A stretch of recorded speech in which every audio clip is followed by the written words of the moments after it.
Hello कन्या राशि, कैसे हैं आप लोग। कन्या राशि 18 मई को आपकी राशि में बहुत बड़ा गोचर होने जा रहा है, जो कि है राहु केतु का गोचर।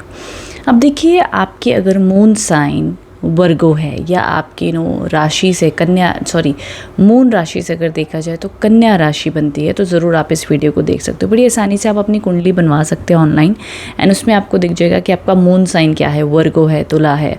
तो अगर वर्गो आ रहा है आपका मून साइन, तो डेफिनेटली आप इस वीडियो को देख सकते हैं। चलिए समझने की कोशिश करते हैं कि राहु केतु का ये गोचर आपके लिए इस टाइम पर कैसा प्रभाव देने वाला है, क्या एनर्जीज रहेंगी।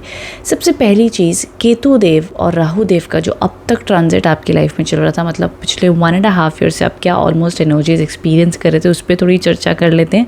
फिर आने वाले टाइम में क्या आप एक्सपीरियंस करोगे, उस पर भी बात करेंगे। देखिए, केतु देव आपके फर्स्ट हाउस में ट्रांजिट करे थे और राहु देव आपके 7th हाउस में। सबसे पहली चीज़, ये जो आपने पिछले 1.5 ईयर देखे हैं, इसने आपको इन जो गोचर का जो प्रभाव रहा है ना, आपकी ओवर थिंकिंग बहुत बड़ी है। आप अगर मैरिड लाइफ में हो तो आपकी मैरिड लाइफ में थोड़े से इश्यूज़ रहे होंगे। व्यापार में करने की बड़ी इच्छा प्रकट हुई होगी। जो लोग ऑलरेडी बिजनेस में हैं, बहुत कुछ न्यू ट्राई किया भी होगा, बहुत कुछ करना भी चाहते होंगे। कभी सफलता, कभी सडन खर्चे भी सामने आए होंगे, जिस भी प्रकार से रहा हो। बट सबसे पहला प्रभाव हेल्थ इश्यूज़ या ओवर थिंकिंग, ओवर एनालिसिस चीज़ों को लेकर के आपने किया होगा।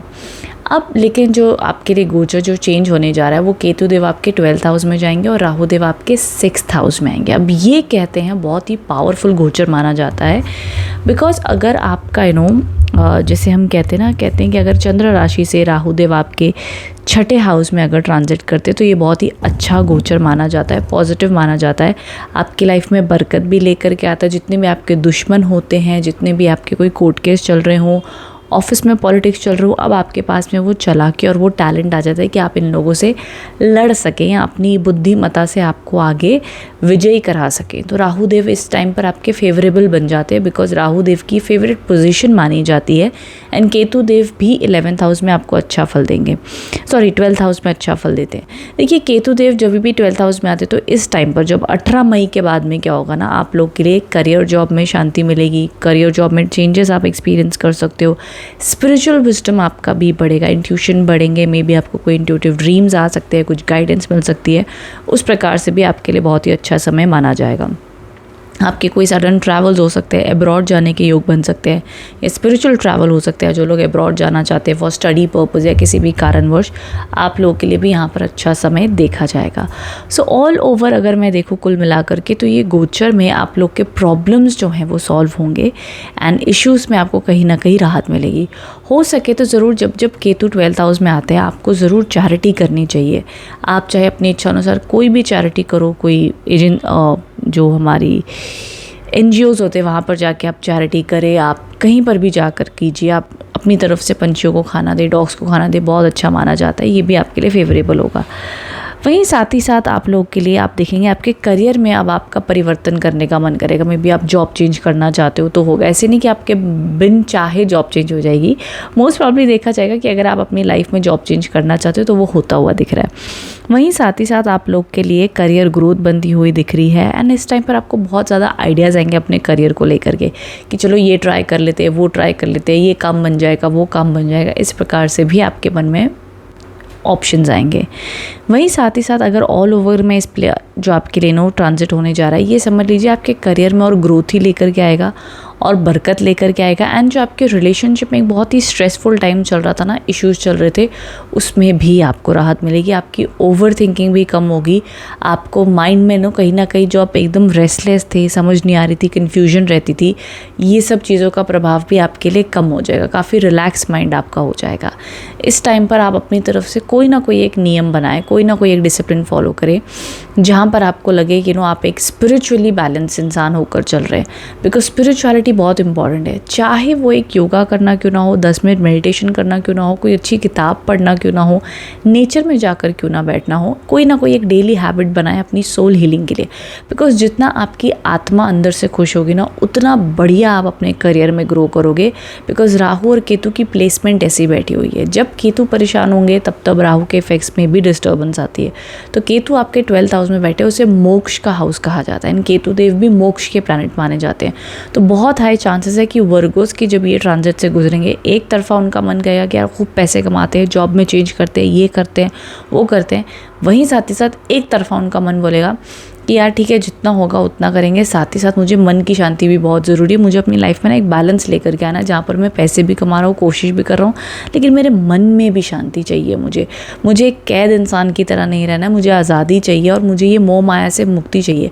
मतलब अगर आप बहुत पैसे कमाने का भी सोच रहे हो तो वो इसीलिए सोचोगे बहुत पैसे कमाने, क्योंकि मेरे को अपनी डेली लाइफ की रूटीन, डेली ऑफिस जाना आना, डेली घर गृहस्थी काम, इन सब से मुझे मोक्ष चाहिए, मुझे एक फ्रीडम चाहिए अपनी लाइफ में। तो एक फ्रीडम की चाह आपके अंदर बहुत उठेगी इस टाइम पर। इस वजह से मैं आपको कह रही हूँ कि चैरिटी, स्पिरिचुअल दान एंड स्पिरिचुअल अंडरस्टैंडिंग होना बहुत ज़रूरी है। तो विजडम पर अपने ज़रूर ध्यान देना, अपने इंट्यूशन को फॉलो करना है। आपने फॉलो योर इंट्यूशन, बिकॉज आपका इंट्यूशन आपको बहुत बढ़िया गाइडेंस देगा, एडवाइस करेगा। आपकी इनर कॉलिंग आएगी, यार अब बहुत हो गया, अब ये करियर बहुत हो गया, ये जॉब बहुत हो गया, ये पढ़ाई बहुत हो गई, ये होगा, कुछ ना कुछ चेंज, कोई ना कोई न्यू चीज़ करने का ट्राई आपके मन में उठेगा। तो ज़रूर आप उसे फॉलो कर सकते हो। बट खैर, और भी अगर मैं प्रैक्टिकल वे में बात करूँ तो ये गोचर आप लोग के लिए सक्सेसफुल है। कन्या राशि, बहुत ज़्यादा टेंशन मत लीजिए, ये आप लोग के लिए all over success, growth, power ये लेकर के आएगा। जितने भी लोग के कोर्ट कचहरी के काम चल रहे हैं उसमें भी राहत मिलेगी, उसमें भी पॉजिटिविटी आपको देखने मिलेगी। तो कोई टेंशन वाली बात नहीं है, सो बिल्कुल भी आप उस चीज़ की टेंशन ना ले। ठीक है, तो ये ऑल ओवर चेंजेस आप लोग के लिए दिखाई दे रहे हैं इस गोचर से। ये पॉजिटिव चेंज है जो आपकी लाइफ में आ रहा है। इनफैक्ट जो आपने पिछले 1.5 ईयर से कष्ट देखे हैं उनमें कमी आएगी। कोर्ट कचहरी, लोन, अच्छा लोन भी लेना चाहते हो तो उसमें भी आपको हेल्प आ सकती है इस टाइम पर।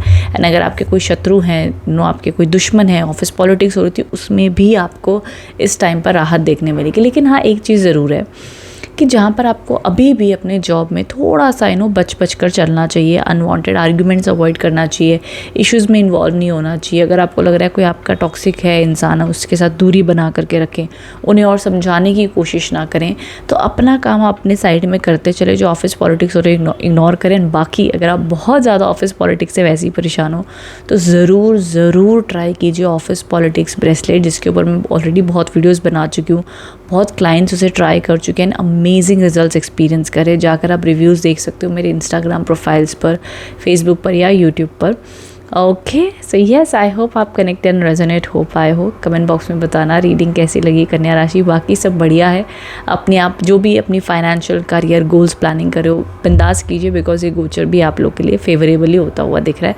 आगे प्रभु की मर्जी, आगे आपकी पर्सनल कुंडली पर भी डिपेंड करता है, वो मत भूलिएगा। आपकी पर्सनल कुंडली में राहु केतु शनिदेव कैसे बैठे हुए हैं, इनका जो गोचर चल रहा है वो बहुत पीड़ित है।